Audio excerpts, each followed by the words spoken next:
으로 기도합니다. 아멘. 지난 시간에 우리가 야곱에 대해서 제가 말씀드렸습니다. 야곱을 한마디로 딱 정리하면 험악한 세월을 보냈다, 이렇게 야곱이 자기 인생을 되돌아보면서 이야기했습니다. 오늘은 그러면 요셉의 인생은 어떻겠습니까? 요셉은 우리가 아시다시피 파란만장한 세월을 보냈습니다. 그런데 그의 삶을 잘 살펴보면 역전의 인생이었습니다. 요셉은 아버지 야곱으로부터 굉장히 사랑을 많이 받고 자란 그러한 사람이었습니다. 그렇기 때문에 그 형들이 이 요셉만 사랑하기 때문에 형들이 미움을 받게 되었습니다. 그로 인해서 요셉은 형들의 미움 때문에 저 애굽으로 팔려가는 노예의 신세가 되고 말았습니다. 그의 인생이 어떻게 될지 아무도 알 수 없는 그런 하루아침에 인생이 바뀌는 일이 일어나게 되었습니다. 그러나 우리가 창세기를 읽다 보면 굉장히 중요한 한 말씀이 우리에게 말씀하고 있습니다. 그것이 뭐냐면 여호와께서 요셉과 함께 하심으로 그가 형통한 자가 되었더라. 그 말씀 한마디가 끊임없이 요셉을 이끌고 가고 있다는 것입니다. 이 말씀이 노예로 팔려간 요셉이 인생의 역전되는 하나님의 기적과 은혜를 체험하게 되는 것입니다. 그가 노예 생활의 첫 번째 간집이 보디발이라는 집입니다. 그런데 여러분, 보디발의 집에 가서 거기에서도 하나님이 함께 하니까 이 보디발이 그 가정의 노예에서도 신분이 가장 좋은 가정 총무를 맡기게 됩니다. 보디발의 아내가 요셉을 그렇게 꾀였지만 그는 거기에 넘어가지 아니하고 그냥 억울함을 당하면서 감옥에 가게 되었습니다. 이 요셉은 감옥에 가서도 한 번도 하나님을 원망하거나 변명하지 않았습니다. 그런데 여러분, 그곳에서도 하나님이 함께 하셨다고 그랬습니다. 그리고 그 범사가 형통하게 되었다고 약속하고 있습니다. 그런데 이 요셉에게는 하나님께서 꿈꾸는 능력을 주셨어요. 그래서 이 형들도 요셉을 이야기할 때는 뭐라고 얘기하냐면 저기 꿈꾸는 자가 온다. 이 이름을 부르는 것이 아니라 꿈꾸는 자가 온다, 그렇게 말했습니다. 그런 요셉에게는 감옥에 있을 때 기회가 온 것입니다. 자기가 감옥에 갔는데 저 바로 왕의 섬기는 비서들이 그 앞에 온 거예요. 그래서 술 맡은 관원장, 떡 굽는 관원장과 함께 옥살이를 하게 되었습니다. 그런데 그들이 마침 꿈을 꾸게 되었는데 이 술 맡은 관원장과 떡 굽는 관원장이 꿈을 해석할 수가 없어서 요셉에게 이야기를 한 거죠. 내가 이런 꿈을 꿨다. 그런데 요셉이 그 꿈을 풀어줬어요. 그러면서 이 꿈을 풀어주니까 이 떡 굽는 관원장과 술 맡은 관원장의 꿈이 그대로 요셉의 이 꿈이 풀어준 대로 이루어졌어요. 그래서 이 풀려난 술 맡은 관원장은 풀려나고 떡 굽는 관원장은 죽고 말았습니다. 그런데 이 요셉이 그 꿈을 해석해 주면서 요셉이 그렇게 말했습니다. 당신들이 이제 저 복지 가게 되면 내가 이렇게 억울하게 욕살이 하는 거 아시지 않냐고, 그러니까 나를 기억해서 풀어달라고 아마 그렇게 부탁을 했을 겁니다. 근데 창세기에 보면 뭐라고 그랬냐면 이 술 맡은 관원장이 풀려나가지고 그는 요셉을 기억하지 아니하고 잃어버렸어요.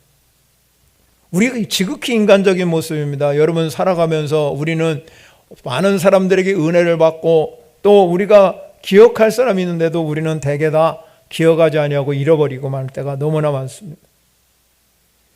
그런데 여러분, 놀라운 반전이 창세기 41장에 펼쳐집니다. 그것이 뭐냐면 바로 왕이 꿈을 꾼 거예요. 꿈을 꾼 거예요. 그런데 그 애굽 땅에 그 많은 술사가 있고 점술사가 있고 수많은 이 사람들이 있음에도 불구하고 바로의 꿈을 해석할 사람이 없는 거예요. 바로가 여러분 고민이 많았습니다. 이걸 해석해야 되는데 해석할 수가 없다. 그때 비로소 이 술 맡은 관원장이 요셉이 기억된 거예요. 아, 내가 그때 감옥에 있을 때 요셉이 내 꿈을 해석해 줬는데 그제서야 기억을 해서 이제 요셉을 왕하게 부르는 거죠. 요셉이 바로의 꿈을 그 자리에서 해석해 줬습니다.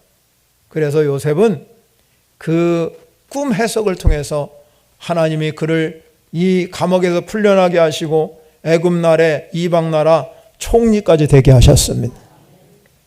이런 역전 드라마가 세상에 어디 있겠습니까? 여러분, 우리가 하나님과 함께하는 이 요셉은 누구도 예측할 수 없는 노예 생활이라는 것은, 여러분, 우리는 지금 알 수가 없지요. 우리가 영화에서 보나 책에서 보면 노예는, 여러분, 신분이 없어요. 그냥 팔려가는 존재예요. 여기서 팔면, 주인이 팔면 팔려가야 되고.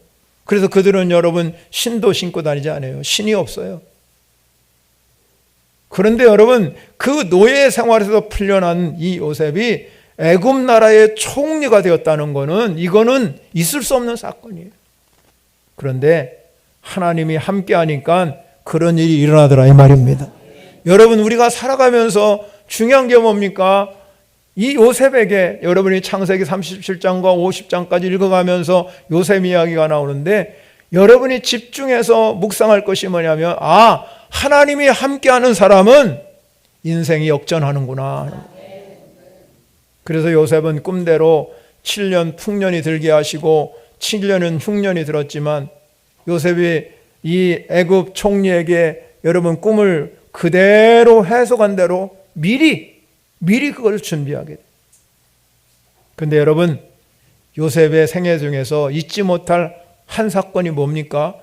요셉이 형들 때문에 미움을 받아가지고 팔려왔는데, 이렇게 하나님의 총리를 근데 형들이 가나안에도 똑같이 마찬가지로 이 흉년이 들었으니까 이들이 먹을 것이 없어서 애굽 땅에는 지금 곡식이 많이 있다는 것을 들었기 때문에 그 형들이 여러분 요셉에게 찾아오는, 다시 만나는 장면이 아닙니까?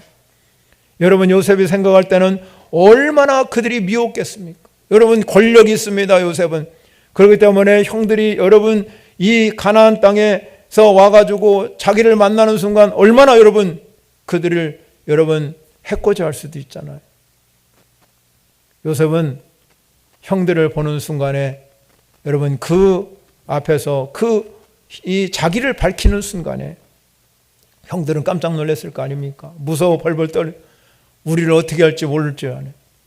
그런데 여러분, 요셉은 지금까지 살아오면서 하나님이 함께하는 삶을 살았기 때문에 그는 그 형들을 만나고 나서 이렇게 말했습니다.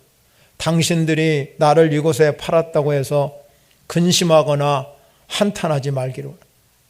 하나님이 생명을 구원하시기 위해서 나를 당신들보다 먼저 앞서서 보냈습니다. 하나님이 보냈다. 그래서 이 나를 여기로 보낸 사람은 당신들이 아니에요. 당신들이 나를 노예로 팔았지만 당신들이 보낸 것이 아니라 하나님이 보내셨다.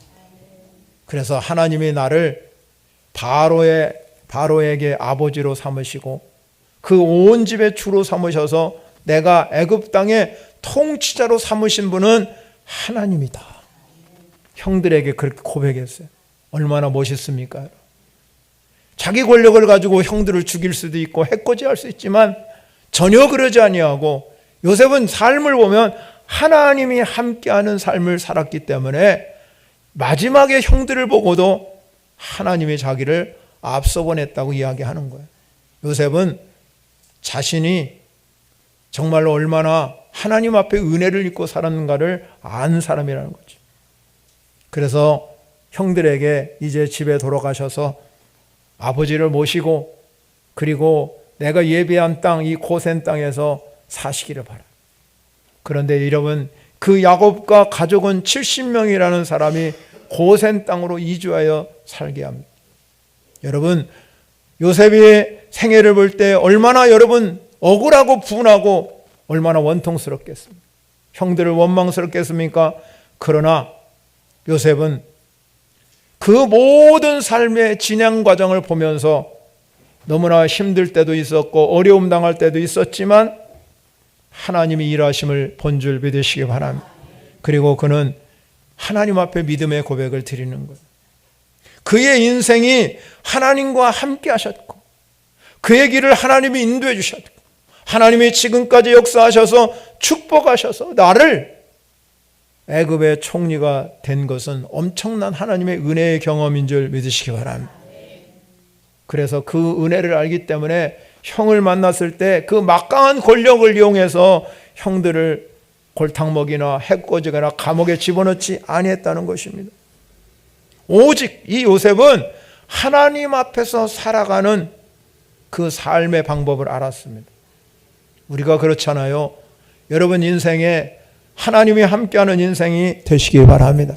요셉처럼 우리도 하나님이 함께해서 우리가 미움이 변해서 용서가 되어야 되고 원수가 변해서 사랑이 되어야 되고 여러분이 낙심할 때 소망이 찾아와야 되고 원망이 변해서 감사가 되는 삶, 그것이 내 안에 하나님이 함께하는 삶인 줄 믿으시기 바랍니다.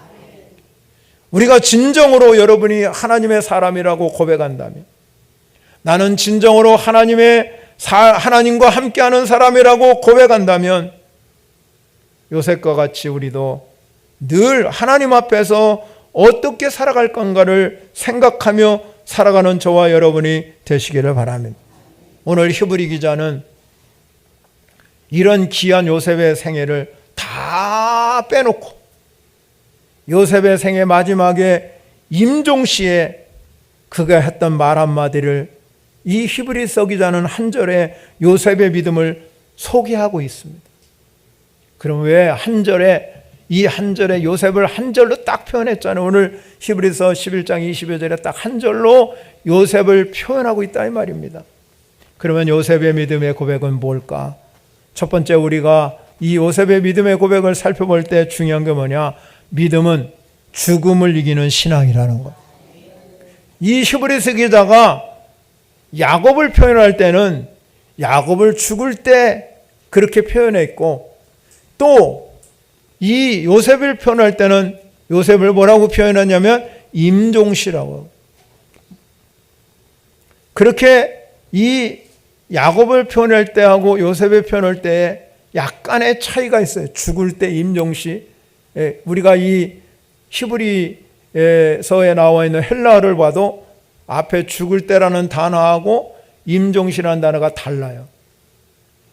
그러면 우리가 히브리서 11장에서 우리가 살펴보는 믿음이 뭐냐? 믿음이란, 여러분 우리가 믿음이라는 것은 아벨, 노아, 에녹, 아브라함, 이삭까지 믿음으로 이어지는 이 놀라운 역사 중에서 우리가 한마디로 그들의 믿음을 압축하면 뭘까? 하나님께 최상의 것을, 최선의 것을 드리며 하나님께 순종하는 삶이 믿음이라는 것이죠. 그거를 우리가 아벨과 노아와 에녹과 아브라함과 이삭으로 이어지는 믿음을 한마디로 표현할 수 있습니다. 그러나 여러분, 지난 시간에 살펴본 야곱과 요셉을 통해서는 믿음의 삶 속에만 역사하는 것이 아니라 믿음은 어디까지 이어지냐면 죽음까지 이어진다는 것입니다. 죽음까지 이어지는 게 믿음이에요. 그래서 야곱과 요셉은 죽을 때 이야기를 한 거잖아요. 21절에도 믿음으로 야곱은 죽을 때에, 22절에 믿음으로 요셉은 임종시에 라고 표현한 것은, 믿음은 우리가 현재 살아가는 삶에도 중요하지만 죽을 때까지 중요하다는 거예요. 왜 중요합니까? 왜? 히브리서 9장 27절에 이렇게 기록하고 있습니다. 한 번 죽는 것은 사람에게 정한 것이요, 그 후에는 심판이 있으리니. 그래서 우리가 한 번 죽는 거는 다 여기 있는 저와 여러분 모두가 다 나는 죽기 싫어요. 아무리 여러분 좋은 거 잡수셔도 언젠간 죽어요. 그건 정해진 거예요. 그런데 여러분, 죽어서 내가 죽은 후에는 어떻게 될지 누가 알아? 내가 죽어봐야 알지.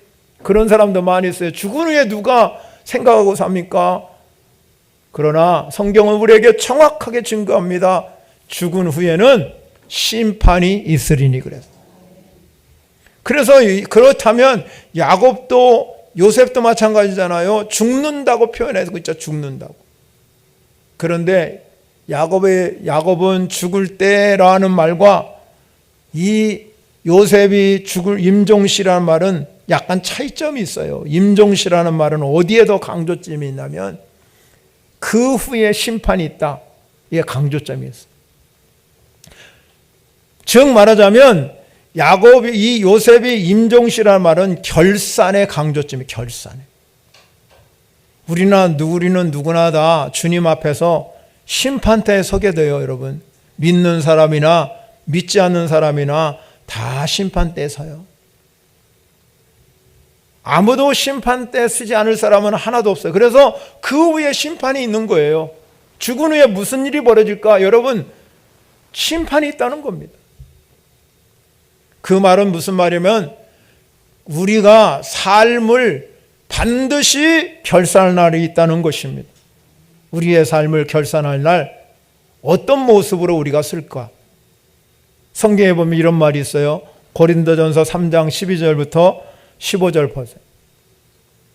만일 누구든지 금이나 은이나 보석이나 나무나 풀이나 집으로 이 터 위에 세우면, 우리가 그리스도 터, 그 앞절에 가면 터는 그리스도라고 그랬거든요. 그런데 그리스도 터 위에 세워져요. 근데 우리가 그리스도가 기초가 돼서 우리가 터는데 어떤 사람은 금으로 짓고 어떤 사람은 은으로 짓고 어떤 사람은 보석으로 짓고 어떤 사람은 나무로 짓고 어떤 사람은 풀로 짓고 집으로 다 틀려요. 13절에 이렇게 말합니다. 각 사람의 공적이 나타날 터인데, 심판할 때, 주님이 심판할 때 뭐가 나타나면 공적이나 그날의 공적을 밝히리니 이는 불로 나타내고 그 불이 각 사람 위에 공적을 어떠한가를 시험해 본대요. 시험. 14절에 가면 이렇게 말하죠. 만일 누구든지 그 위에 세워진 공적이 그대로 있으면 상을 받고, 그래서 그대로 있으면, 심판 후에 여러분의 공적이 금이나 은이나 보석으로 지어가지고 그대로 있으면 상을 받아요. 그런데 그 다음에 15절에 뭐라고 이렇게 말합니다. 누구든지 그 공적이 불타면 해를 받으리니. 그러나 자신은 구원을 받지만 불 가운데 받은 것과 같다, 이 말이에요. 불 가운데. 여러분 뉴스에 봤지만 LA에 산불이 일어나가지고요, 가장 잘 사는 집안에 다 타버렸잖아요. 저희 친구 목사님도 LA에 사는데 자기 집 다 타버려가지고 건질 것이 하나도 없다. 그 사모님이 매일 여러분 거기에 가서 뭔가가 있나 찾아보니까 금반지 하나 찾았답니다. 전부 다 불탄. 불 가운데 구원하는 건 몸만 빠져나간 것과 똑같아요. 몸만. 여러분, 우리 신앙생활이 얼마나 그래도 중요한가, 그걸 아셔야 됩니다. 그래서 이 요셉이 임종시에 하나님이 결산하는 일이 있다 그러면서 창세기 50장 24절에 가서 요셉이 뭐라고 말하냐면, 요셉이 그 형제들에게 말하기를 뭐라고 얘기하면 나는 죽을 것이다. 죽는 것은 누구나 똑같은잖아요. 그런데 그 다음에 중요해요. 하나님이 당신들을 돌보실 것이다. 그리고 다시 25절에 가서도 하나님이 반드시 당신을 돌보시리니. 반드시란 말을 썼잖아요. 이 요셉의 신앙을 우리가 삶의 여정을 쭉 되돌아보니까 자기 인생에 내가 살아가는 날 동안, 사람이 죽는 것은 정한 거지만 그 정해진 시간 동안에 하나님이 자기를 돌봐주셨다는 거예요. 하나님이 자기를 돌봐주셨어요. 그러니 자기는 분명하게 확신한다는 거죠. 이스라엘 자손에게 맹세시켜 이르기를 했으니까 자기는 확신해, 믿음의 확신이 있었어요. 그게 뭡니까? 나를 돌봐주신 것처럼 우리 자손들도 하나님이 똑같이 돌봐주신다는 거예요. 여러분의 자녀 인생도 마찬가지예요. 여러분의 자녀들이 함께 신앙생활할 때 하나님이 반드시 돌봐주시는 거예요. 여러분, 뭘 물려줄 겁니까? 여러분의 자녀들에게 유산 물려줘봤자 아무 의미 없어요. 신앙을 물려주셔야 돼요. 신앙. 함께 신앙살이, 신앙자라. 예수 잘 믿는 것 중에, 복 중에 그 복보다 더 큰 복이 없어요. 세상에 어떤 복이 여러분 예수 믿는 거와 비교할 수 있겠습니까? 절대 비교할 수 없어요. 여러분 자녀 그냥 내버려 두면 절대로 예수 안 믿습니다. 그렇기 때문에 여러분의 자들이 예배 자리에 나오게 하고 예수 믿는 것이 복 중에 복이에요. 아무리 잘 살아보세요. 아무리 여러분 권력 가지고 살아봐요. 그것이 복이 될 수 없어요. 왜? 죽은 후에는 반드시 심판이 있다는 것을 알기 때문에. 그리고 하나님이 여러분의 인생을 돌봐 주신 것처럼 여러분의 자녀 인생도 돌봐 주실 줄 믿으시기 바랍니다. 우리가 언젠가는 하나님 앞에 서는 날 여러분은 뭐라고 하나님께 고백하겠습니까? 불 가운데서 구원 얻은 천처럼 나만 구원받았다 그렇게 할 겁니다. 요새처럼 여러분 우리도 멋지게 삶을 살고 역전의 인생을 살았습니다고 고백할 수 있는 여러분이 되시기 바랍니다. 요셉이 자신 있게 하나님 나와 함께 하셨다. 내가 이 노예 생활에서도 내가 감옥에 있을 때도 어느 곳에 있든지 하나님은 내 인생과 함께 하셨다. 그 믿음의 고백이 있었기 때문에 그는 그 자손들에게 반드시 하나님이 너희들을 돌봐 주실 것이라. 여러분 인생에 우리가 하나님의 심판대 앞에 설 때 우리 공적이 그대로 있어야 될 줄 믿으시기 바랍니다. 그것이 바로 우리의 삶의 열매잖아요. 우리는 어떤 상황인 가운데 있다 할지라도 어떤 형편에 처한다 할지라도 하나님은 여전히 우리 아버지가 되셔야 돼요. 여전히 우리 아버지. 그래서 우리가 임종시에 당당하게 죽음을 맞이할 때 나 안 죽어요. 나 못 가요. 기도하셔야 됩니다. 여러분 임종시에 그냥 하루아침에 여러분 자다가 어떤 사람은 그러죠. 자다가 그냥 나 죽으면 좋겠다 그런 말 하지 마세요. 왜 자다가 죽습니까? 그럴 필요 없습니다. 자녀들 다 모아놓고 하나님께 예배하면서 천군천사 불러놓고 하나님께 할렐루야 영접하면서 내가 믿는 예수 너희들도 잘 믿고 나 따라와라 그래야지. 왜 자다가 아무도 모르게 죽어요? 그거 안 되는 거예요. 여러분. 기도하셔야 됩니다. 여러분. 절대로 자다가 죽지 마세요. 우리가요 진짜입니다. 여러분 이 요셉이 지금 임종시에 뭐라고 했습니까? 다 자녀들에게 모아놓고 자녀들에게 말한 것이 뭡니까? 날 돌봐주신 것처럼 너희들도 내가 하나님이 돌봐주실 것이다. 얼마나 멋있어요. 나 하늘나라 가니까 너희들도 예수 잘 믿다가 나 따라와라. 어떻게 하면 내가 우리 자녀에게 돈 물려줄까? 어떻게 하면 내가 아파트 한 채라도 줄까? 그 생각하지 말고 예수 잘 믿게 만드는 것이 가장 복 중에 복이에요. 여러분. 그 복보다 큰 복이 어디 있습니까? 그것이 신앙인 거예요. 신앙생활을 잘해야 여러분 복받지. 여러분 그 인생이 헛되게 살다가 여러분 망해버리면 무슨 의미가 있겠어요? 여러분 그렇기 때문에 우리의 인생은 시작도 중요하지만 끝도 중요한 거예요. 그 앞절에 히브리서 여러분 11장 그 앞 38절 10장 38절과 39절에 가면 나의 의인은 믿음으로 말미암아 살리라. 또 뒤로 물러가면 내 마음이 그를 기뻐하지 아니하려고 했어요. 우리가 뒤로 물러가면 뭐라고 그랬냐면 뒤로 물러가 멸망할 받을 자가 아니라 오직 영원 구원함의 이름을 이루는 믿음을 가진 자니라. 베드로전서 1장 9절 똑같이 했습니다. 믿음의 결국은 곧 뭐냐? 영원. 믿음의 결국 죽을 때에 임종시에 뭐 하는 겁니까? 구원받는 거잖아요. 천국 가는 거잖아요. 우리의 궁극적인 목적은 영원 구원에 있어요. 그것이 우리의 궁극적인 목적. 믿음의 고백 두 번째, 우리가 이 요셉의 믿음은, 믿음이라는 것은 뭐냐? 소망을 갖고 사는 거, 소망. 요셉이 임종시에 히브리 기자가 뭐라고 하냐면 이스라엘 자손에게 뭘 약속했어요? 떠날 것을 말했어요.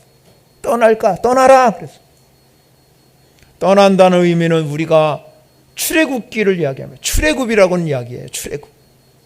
그래서 출애굽기가 떠나는 거예요. 떠나는. 이스라엘 백성이 떠나는 거예요. 어디로 떠나라고 그랬습니까? 창세기 여러분이 읽은 50장 24장 당신들을 이 땅에 인도해내서 아브라함과 이삭과 야곱에게 맹세한 땅에 이르게 하리라 하고 그랬어요. 아브라함의 하나님, 그 하나님이 이삭의 하나님이 되고 이삭의 하나님이 야곱의 하나님이 되어서 그 약속의 땅으로, 맹세의 땅이라는 건 약속의 땅, 약속의 땅에 이르게 하시는 거예요. 저와 여러분이 잘 기억하셔야 돼요. 여러분의 가정도 마찬가지예요. 여러분이 아브라함의 하나님이 여러분의 자녀의 하나님이 되고 여러분의 자녀의 하나님이 손주의 하나님이 되고 그 하나님이 계속해서 약속의 땅으로 우리를 이끌고 가시는 분인 줄 믿습니다. 그래서 요셉은 자기가 살아가는 땅이 애굽이 아니라 가나안이라는, 애굽은 어떤 곳입니까? 세상적으로 볼 때는 너무 편안하지요. 살기 좋지요. 얼마나 살기 좋습니까? 우리 현대인이 지금 살아가는 여러분의 삶, AI 시대 말만 하면 탁탁탁 나오잖아요. 불도 꺼주고 들어가면 들어온다고 그러죠. 나가면 나간다고 그러죠. 좋은 시대에 살고 있잖아요. 부귀영화 누리고 재물 명예 다 누리면서 이 땅이 좋사오니 하고 살아가는 사람은 수도 없이 많아요. 우리 신앙생활하면서도 우리 주위에 너무 애굽이 너무 많잖아요. 오늘도 그래 고민하는 사람 많을 거 아니에요. 내가 교회로 가야 되나, 내가 직장으로 가야 되나, 돈 버는 곳으로 가야 되나, 친구 만나러 가야 되나, 결혼식 가야 되나, 수도 없이 고민하. 그런데 대개의 사람들이 어디로 가냐면 애굽으로 갈 때가 너무나 많아요. 사랑하는 성도 여러분, 끊임없이 우리 삶 가운데는 가나안과 애굽 사이에서 방황하고 고민하고 살아가면서 가나안으로 오는 것이 아니라 애굽으로 가는 사람이 너무나 많다. 그러나 요셉은 이 이스라엘 백성들에게 애굽은 너희들의 삶이 아니라는 겁니다. 너희들은 여기를 떠나야 된다는 것이죠. 그것이 가나안이라는. 여러분, 가나안의 결국 끝은 어디냐면 본향이라고 그래서 성경. 히브리 기자는 뭐라고 하냐면 우리가 갈 곳은, 우리가 돌아갈 곳은 하늘나라라는 거예요. 본향이라는 거예요. 요셉이 말하는 땅은 가나안이지만 우리가 믿음의 사람들이 오늘 돌아갈 땅은 요한계시록에서 말하는 새 하늘과 새 땅이에요. 우리는 새 하늘과 새 땅을 바라보며 소망을 갖고 사시기를 바랍니다. 그래서 사도 바울이나 베드로도 이 땅을 뭐와 비교했냐? 장막과 같은 인생, 장막과 같은 인생이기 때문에 만일 우리의 장막이 무너지면 하나님께서 손수 지은 집, 하늘에 있는 영원한 집이 우리에게 있는 줄 아느니라. 요셉이 알았기 때문에, 그걸 알았기 때문에 그가 가나안만 아는 것이 아니라 그 위에 펼쳐질 본향을 알았기 때문에 애굽을 떠나라고 명령한 줄 믿으시기 바랍니다. 애굽은 세상의 삶을 의미하는 거예요, 여러분. 세상의 삶이 여러분 화려해 보이고 좋아 보이고 금방은 여러분 좋은 것 같지만 거기는 어둠이 어둠. 세상이 아무리 여러분 부귀영화, 여러분 좋은 것 다 누리고 여러분이 살아가고 쾌락 다 누리고 살아봤자 솔로몬만큼 우리와 부귀와 영화를 누리는 사람이 세상에 어디 있어요? 그런데 여러분, 솔로몬 인생을 되돌아보고 전도세 가면 모든 것이 헛되니 모든 거 헛되다. 어둠 속에 살아가는 인생. 그래서 오늘날 여러분 화려해 보이고 여러분 겉모양이 좋아 보여도 수많은 사람들이 여러분 공황장애 시달리고 우울증에 시달리고 옛날에 없던 질병이 생겨가지고 여러분 지금은 여러분 다 정신과에 여러 가지 치료하는 사람이 수도 없이 많아요. 옛날에는 그런 병이 별로 없었어요. 그런데 왜 그렇습니까? 그렇게 화려한데, 그렇게 살기 좋은데 수많은 약들이 여러분에게 주변에 보면 수많은 약들이 너무나 많이 있는데 그럼에도 불구하고 인생은 헛된 것뿐이죠. 화려해 보이는 그곳에 금방은 여러분 쾌락, 금방은 좋은 것 같지만 세상은 어둠이 어둠. 그래서 예수 그리스도가 한 줄기의 빛의 소망을 가지고 이 땅에 찾아온 줄 믿으시기 바랍니다. 그래서 예수님 말씀하지요. 이 세상에 있을 동안에는 내가 세상의 빛이다. 세상의 빛이다. 이 빛을 가지고 살아가시기를 바랍니다. 그리고 우리는 하늘의 보물을 쌓아놓는 성도가 돼야 돼요. 힘을 다하고 하늘의 보물을. 왜 그렇습니까? 하늘은 좀과 도둑이 절대로 해하지 못한다. 성경은 우리에게 말합니다. 내 보물이 있는 곳에 내 마음도 있다, 이 말. 여러분 집에 금이 가득 차 있어 보세요. 지금 금값이 얼마나 뛰어요. 금이 여러분 가득 찬 사람은요 고민이 많을 거예요. 혹시 내가 주일날도 못 올 거려 교회? 금 지키느라고? 도둑이 오지 않을까? 금값이 오늘 오를까 떨어질까? 주식만 사도 오를까 떨어질까? 그것만 보고 앉아있는 사람은 수도 없이 많은데 예배 시간에도 그거 보는 사람. 온갖 생각이 거기가 주식에 가 있고 온갖 생각이 금에 가 있잖아요. 어디 성경이 와요? 성경이 어디 들어와요? 금 생각하는데 주식 생각 오를까 말까? 성경책을 보는데 그게 주식이 올라가나 내려가나 그것만 여러분 보이는데 뭐가 보여요? 안 보여요. 안 보여. 세상 걸 보면 안 보여요. 온갖 거기에 마음이 있는 거예요. 하늘의 보물을 쌓아두시길 바랍니다. 하늘이. 야고보서 기자가 이렇게 말했어요. 4장 13절과 14절에 들으라. 너희 중에 말하기를 오늘이나 내일이나 오늘 어떤 도시에 가서 거기서 1년 머물러 장사 이익을 보리라 하는 자들아. 내일 일을 너희가 알지 못하는도다. 나의 생명이 무엇이냐? 너희는 잠깐 보이다가 없어질 뭐와 같다? 안개. 잠깐 없어진다. 안개 여러분 꼈다가 없어지잖아요. 여러분 우리가 정말로 믿음으로 살아간다는 게 그래서 너무 중요한 거야. 잠깐 있다가 없어지냐. 떠나야 되잖아요. 삶을 떠나야 되죠. 그렇기 때문에 여러분 움켜쥐고만 살지 마세요. 언젠가 우리는 다 놓고 갈 인생이잖아요. 피고 사시기를 바랍니다. 피고 사시. 아웅다웅 싸우고 살지 마시고 하늘 소망 바라보고 주님 앞에 승리하는 삶이 되시기를 바랍니다. 그래서 우리가 본향을 향해 달려가면서 우리가 이 요셉이 형들에게 이런 말을 했어요. 당신들은 나를 해하려고 하였으나 하나님은 그것을 선으로 바꿔주셨다. 그러니 당신들은 염려하지 말라. 내가 당신들과 당신의 자녀를 기를 것이다. 그리고 위로해 주세요. 하나님을 이 이스라엘 자손을 떠나라고 명령한 것은 바로 저 하늘 본향까지 우리는 믿음으로 살다가 고백하고 가는 인생인 줄 믿으시기 바랍니다. 마지막 세 번째는 믿음은 공동체를 생각하는 거예요. 이 히브리 기자가 믿음으로 애굽을 떠날 걸 말하면서 그 다음에 뭘 가지고 가라고 했어요? 자기 뼈를 위하여 명령.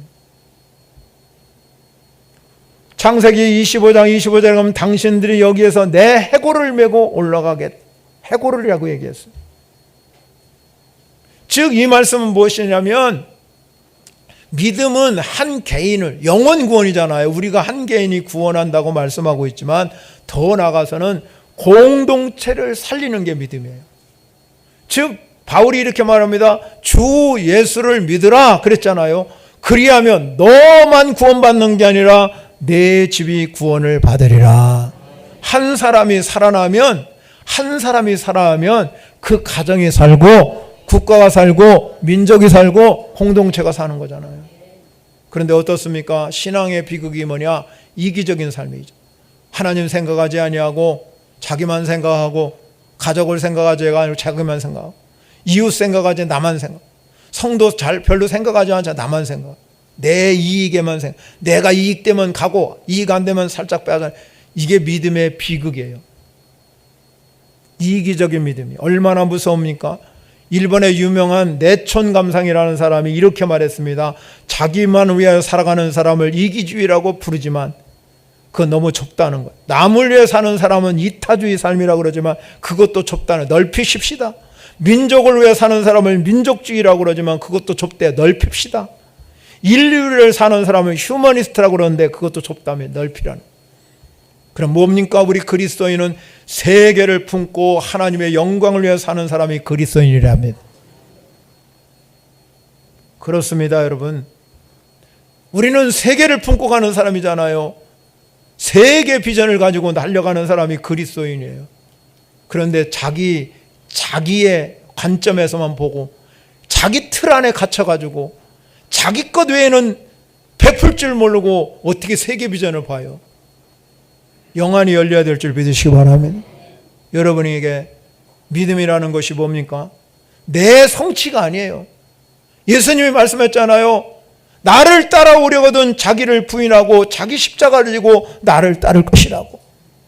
우리는 주님의 뒤를 따라가려면 자기 부인이에요. 자기 부인. 믿음은 자기 부인이에요. 그리고 누구 나타나는 겁니까? 예수 그리스도의 십자가만 내세우는 삶이 복의 근원의 삶인 줄 믿으시기 바랍니다. 진짜 믿음이 뭐냐? 바울과 디모데에게 믿음을 얘기할 때 믿음이 진짜 믿음도 있고 가짜 믿음도 있잖아요. 거짓 없는 믿음이 진짜 믿음이잖아요. 그 거짓 없는 믿음이 뭐냐?